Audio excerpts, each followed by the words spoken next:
हमारे चैनल से जुड़ने के लिए यूट्यूब और फेसबुक बटन को सब्सक्राइब करें ताकि हमारे नोटिफिकेशन सबसे पहले आप तक पहुंच सके। शुक्रिया। इश्क हो तो इश्क का मतलब समझ में आएगा, उनका रुतबा जाहिलों की कब समझ में आएगा। इश्क हो तो इश्क का मतलब समझ में आएगा, उनका रुतबा जाहिलों की कब समझ में आएगा। और मेरी मानो मुस्तफा से इश्क करना सीख लो, इसमें कितना फायदा है तब समझ में आएगा। मेरी मानो मुस्तफा से इश्क करना सीख लो, इसमें कितना फायदा है तब समझ में आएगा। और जो वली को छोड़ के कहते हैं हम अल्लाह के हैं, कब्र में सोते पड़ेंगे तब समझ में आएगा। जो वली को छोड़ के कहते हैं हम अल्लाह के हैं, कब्र में सोते पड़ेंगे तब समझ में आएगा। अच्छा, हजरत की तकरीर आपकी समझ में आई, अमल करने के लिए कितने लोग तैयार हैं? अपने हाथों को उठा के बताएं। बात तब बनेगी भाई, माशाअल्लाह। अल्लाह हुजूर की तौहीन करने वालों के साए से हम सबको महफूज रखे और हुजूर की ताजीम करने वालों के साए में रखे। एक मिसरा पढ़ता हूं कि वद्दुहा और सूरे रहमान में मौजूद हैं। अल्लामा शौकत साहब बैठे हुए हैं, बड़ी कोशिश है, इतनी मेहनत तो मैंने समझा कि असद भाई पूरे हिंदुस्तान के बड़े बड़े मुशारों के कन्वीनर मिल करके नहीं करते। अल्लाह उनके इस मुखलिसाना जज्बे को सलामत रखे।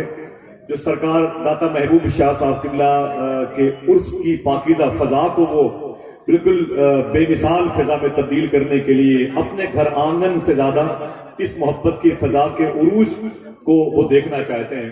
अल्लाह सलामत रखे और ऐसी बावकार शख्सियतों को बुला करके, और बहुत ही नसीबे की अर्जुमंदी भी है कि एक ऐसी बारगाह में वो खिदमत करते हैं जहां उस जमीन पर आपको हर आसमान भी खिदमत करते हुए नजर आता है। दुआ करें अल्लाह हमारे सरों को सलामत रखे और सरकार दाता महबूब शाह की चौखट को सलामत रखे। आमीन कह दें, आमीन कह दें। ये फकीरों की जमीन है, दरवेशों की जमीन है।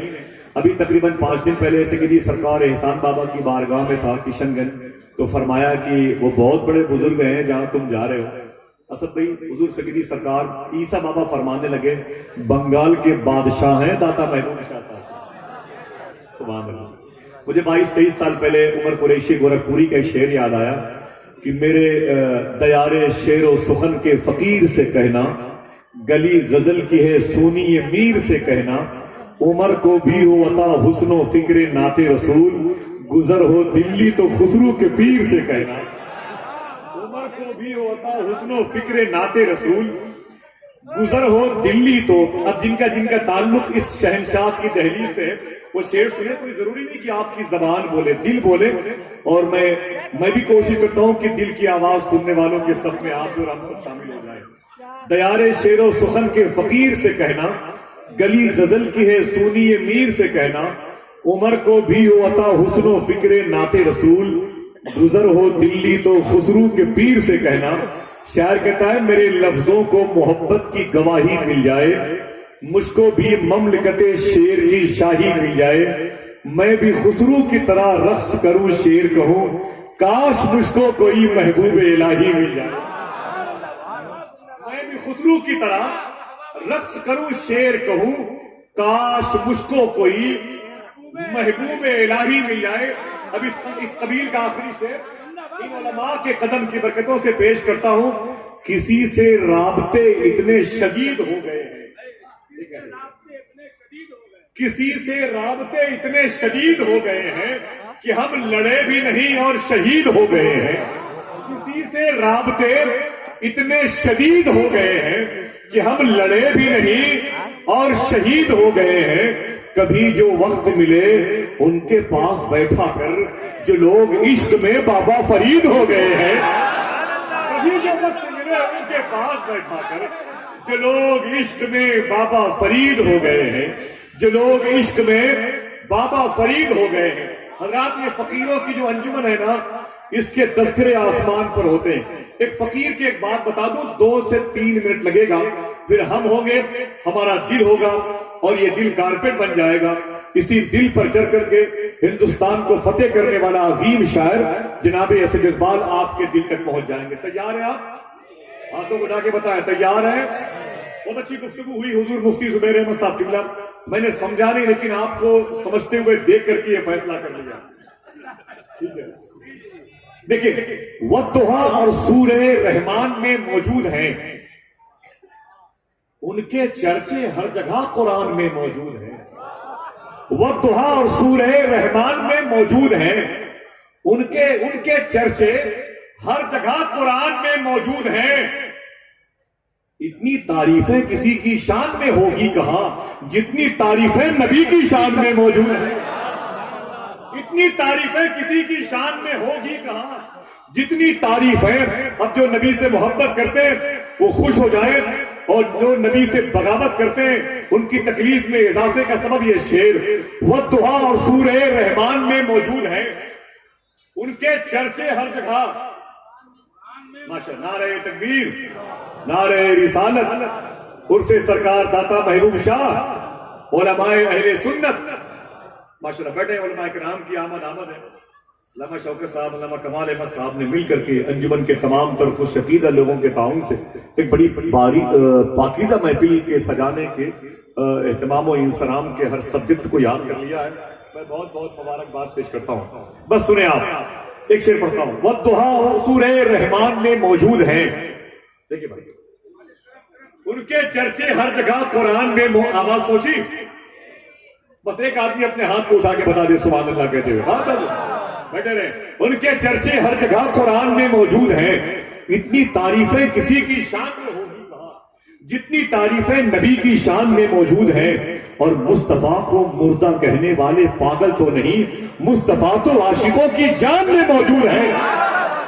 मुस्तफा को मुर्दा कहने वाले रिजवान भाई शेर लिखे आप। बहुत बहुत शुक्रिया, जिंदाबाद। मुस्तफा को मुर्दा कहने वाले पागल तो नहीं। वद्दुहा और सूरह रहमान में मौजूद हैं, उनके चर्चे हर जगह कुरान में मौजूद हैं। इतनी तारीफें किसी की शान में होगी कहां जितनी तारीफें नबी की शान में मौजूद हैं। मुस्तफा को मुर्दा कहने वाले पागल तो नहीं, पागल तो नहीं, पागल तो नहीं, मुस्तफा तो आशिकों की जान में मौजूद हैं। है बुलंद इस्लाम का परचम बड़ी ही शान से, हजरत शेर खुदा मैदान में मौजूद है। हजरत शेर खुदा मैदान में मौजूद है। ये फकीर की चौखट, दरवेश की बारगाह, जहां बड़े बड़े सलातीन जमाना झुके हुए। जब ये जमीन पे रहते थे इनके जिस्म पर कपड़े नहीं होते थे, लेकिन आज उनकी मजार की चादरें उनके गुम्बद का बोसा ले रहे हैं। ये जमीन पर वहां रहते थे जहां लोग कचरे फेंकते हैं, लेकिन आज तनो मन इत्र की पाकीज़ा शीशियां उनकी पाकीज़ा नालैन के गौसाले के लिए खाली पेट रहा करते थे। आज उनके नाम पर करोड़ों रुपए के लंगर में खर्च हो रहे हैं। आखिर बात क्या है? इन फकीरों के मरातिब समझने के लिए अक्ल नहीं तौफीक चाहिए। अक्ल नहीं तौफीक। एक बुजुर्ग है इसी सिलसिले के, जिनका नाम है शेख सुलेमान तोसवी। 2 मिनट में एक बात, उसके बाद नारा। इजाजत है? एक बुजुर्ग है जिनका नाम है शेख सुलेमान तोसवी, बड़े अजीम बुजुर्ग। उनके एक मुरीद रहा करते थे, साहिबान शरीफ के करीब की बात है, सुन ले ठहरी हुई जबान पर। तो एक मतलब इत्तेफाक से उनके एक मुरीद का 2 साल का बेटा गायब हो गया। कितने साल का? कम से कम 2 आदमी बोले भाई। 2 साल का बेटा गायब हो गया। पीर साहब के पास आ गए, बोले हुजूर मेरा बेटा 2 साल का गायब हो गया। पीर साहब ने कहा परेशान मत हो, अल्लाह जब चाहेगा आ जाएगा। क्या कहा? मुझे बोले अल्लाह जब चाहेगा, अल्लाह जब चाहेगा। आप लोग कहीं भी दोगे अल्लाह जब चाहेगा आ जाएगा। वो 5 साल हो गए, 8 साल हो गए, 10 साल हो गए, बेटा नहीं आया। 10 साल के बाद उनके पीर भाई ने कहा क्या हुआ तेरा बेटा मिला? तो बोले कि पीर साहब ने दुआ कर दी है और कहा है अल्लाह जब चाहेगा। 12 साल हो गए, 15 साल हो गए, बच्चा नहीं आया। परेशान। एक साहब ने कहा क्या हुआ तेरा बेटा 15 साल पहले गायब हुआ था, वो आ गया। बोले परेशान नहीं हूं, पीर साहब ने दुआ कर दी अल्लाह जब चाहेगा। आप भी बोले अल्लाह जब चाहेगा, दिल से बोले अल्लाह जब चाहेगा आ जाएगा। बच्चा नहीं आया, 16, 17, 18 साल हो गए। आपके यहाँ भी कोई खुशी की तकरीब होती है बच्चों की पैदाइश के मौके पर, तो आप कहते हैं ना मेरा बेटा आज 1 साल का हो गया, मेरा बेटा आज 2 साल का हो गया। आप कहते हैं ना मेरे घर में मेरे वालिद साहब का इंतकाल 1 साल पहले इसी तारीख को हुआ था। आप याद करते हैं ना यौम विसाल को भी और यौम पैदाइश को भी आप याद करते हैं। ऐसे 18 साल के बाद उस लड़के के गायब होने का जब दिन आया तो वो पीर साहब के मुरीद अपने घर में गए तो बीवी रो रही थी। बोले क्यों रो रही हो? बोले आज से 18 साल पहले इसी तारीख में मेरा बेटा गायब हुआ था, इसलिए मैंने दुपट्टे भिगो दिए, मेरा दामन भीग गया अपनी बेटी की जुदाई में, मेरा बेटा पता नहीं किस पोजीशन में है। सर्दी होती है तो सोचती हूँ कहीं सर्दी में कांप ना रहा हो, गर्मी में सोचती हूँ मेरा बेटा गर्मी से परेशान ना हो, पता नहीं कौन आदमी उससे खरीद करके उठा ले गया हो और अपने घर में उससे झाड़ू लगवाता हो, मेरे बेटे के हाथ पांव काट करके उसे कहीं किसी फकीर की टोली में न डाल दिया गया। बहुत रोई तो शौहर ने कहा परेशान मत हो, शेख सुलेमान तोसवी जो हमारे और आपके पीर हैं दुआ कर दिए, अल्लाह जब चाहेगा बोले बोले बोले आ जाएगा।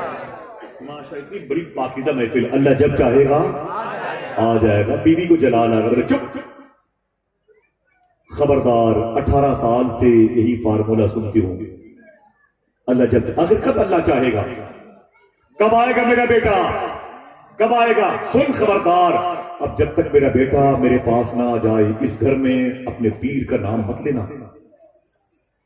कांप गए, बोले मेरे पीर का कसूर क्या है? बोले तेरे पीर का कसूर ये कि वो तसल्लियां देता है। बोले तसल्ली नहीं, अल्लाह की जात पर भरोसा रख, अल्लाह जब चाहेगा। हाथों को ढाके बोलो अल्लाह जब चाहेगा, ऊंची बोलो अल्लाह जब चाहेगा आ जाएगा। रोने लगे, बोले ना ना ना ना मेरे पीर को कुछ मत के, बड़े अजीम बुजुर्ग है। बोले अजीम उस वक्त मानूंगी जब मेरा बेटा आ जाएगा। बोले बहुत पहुंचे हुए हैं। बोले ये कब मानूंगी? जब मेरा बेटा आ जाएगा। बोले मेरा पीर अल्लाह का दोस्त है, दोस्त कब मानूंगी? जब मेरा बेटा आ जाएगा। बोले सुन वो अल्लाह के वली है। बोले वली कब मानूंगी? जब मेरा बेटा आ जाएगा। और रोने लगे। बिरादरी के एतबार से, कारोबारी एतबार से वो जुल्फों को तराशते थे, वो बिरादरी के एतबार से नाई थे जो लोगों के सरों के बाल की वो इस्लाह करते थे। समझ गए आप? इशारे की ज़बान। हाँ जी हाँ। तो कोई इस कबील का हो तो उसे तकलीफ न पहुंचे भाई। तो बहुत बहुत शुक्रिया। तो मालूम है क्या हुआ? वो आए अपने पीर साहब के पास रोते हुए, भाई दिल पर चोट लग गई थी बीवी के ताने से। पीर साहब के पास आए तो पीर साहब ने कहा ओ जरा बहुत अच्छा हुआ तू आ गया, आज मेरे सर के बालों को तू तराश दे, छील दे, मुझे मौला अली की सुन्नत याद आ रही।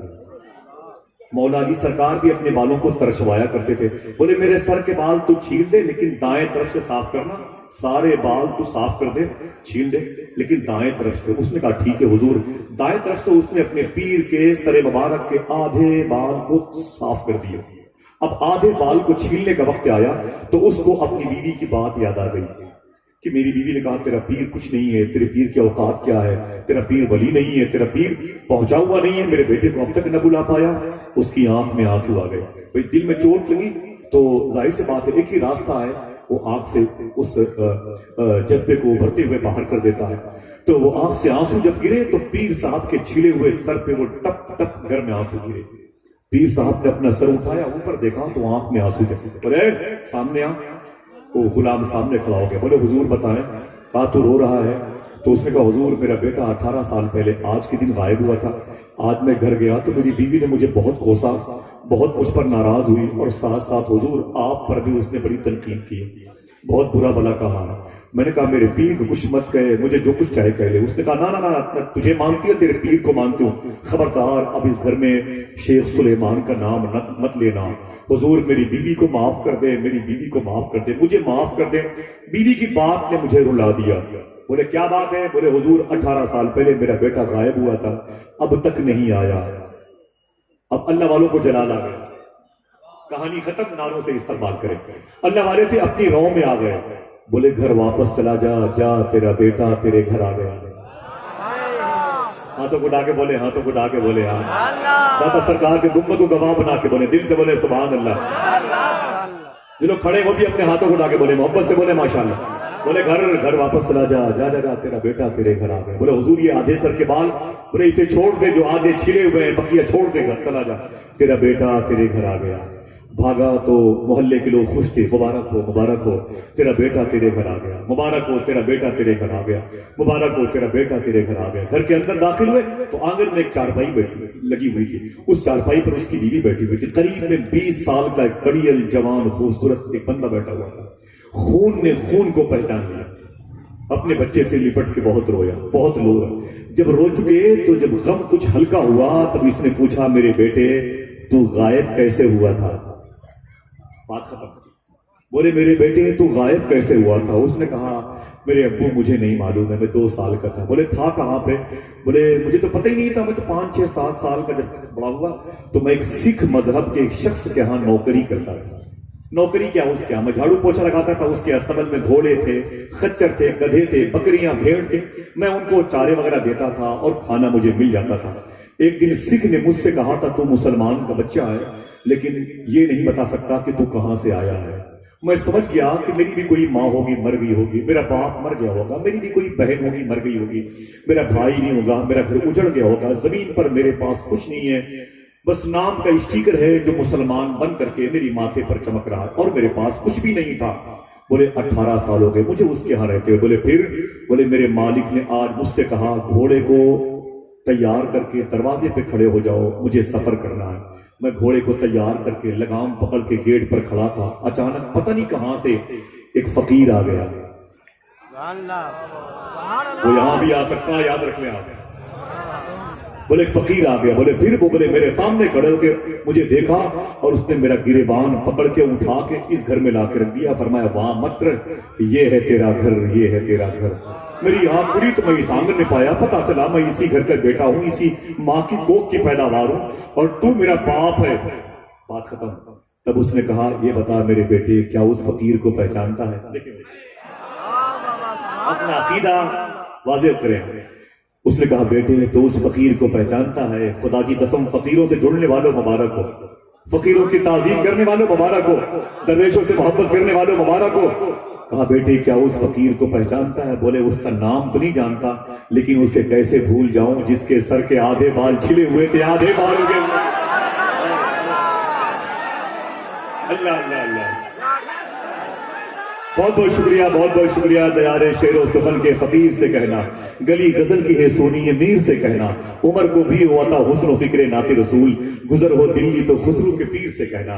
मेरे लफ्जों को मोहब्बत की गवाही मिल जाए, मुझको भी ममलकते शेर की शाही मिल जाए, मैं भी खुसरू की तरह रक्स करूं शेर कहूं, काश मुझको कोई महबूब इलाही मिल जाए।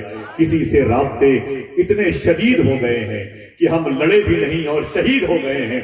जनाबे ऐसे इकबाल आ रहे हैं कि हम लड़े भी नहीं और शहीद हो गए। हाथों को उठा ले, हिंदुस्तान पर फतेह यादी का झंडा नस्ब करने वाला शायर आ रहा है। पूरी उर्दू दुनिया को जिसने मुतासिर किया वो शायर आ रहा। हाथों को उठा ले, हाथों को उठा ले। आप इस्तकबाल का वक्त है, एक नारा इधर से लगाएं आप खड़े होकर के और एक नारा दाएं तरफ से लगाएं। वो लोग जो सरकार दाता महबूब शाह के लंगर को खा के बैठे हुए हैं, पूरा बदला अपने हाथों को उठाए। कोई और नादशाह होता तो उसके लिए मैं होता। मैं चाहता हूं कि आपकी इज्तिमाई आवाज पूरे हिंदुस्तान के उस अनमोल हीरे का इस्तेमाल करे जो मलके विक्टोरिया के पास भी नहीं है। बहुत बहुत शुक्रिया, बहुत बहुत शुक्रिया। मेरे लफ्जों को मोहब्बत की गवाही मिल जाए, मैं भी खुसरू की तरह रक्स करूं शेर कहूं, काश मुझको कोई महबूब इलाही मिल जाए। किसी से राब्ते इतने शदीद हो गए हैं कि हम लड़े भी नहीं और शहीद हो गए हैं। कभी जो वक्त मिले उनके पास बैठा कर, जो लोग इश्क में बाबा फरीद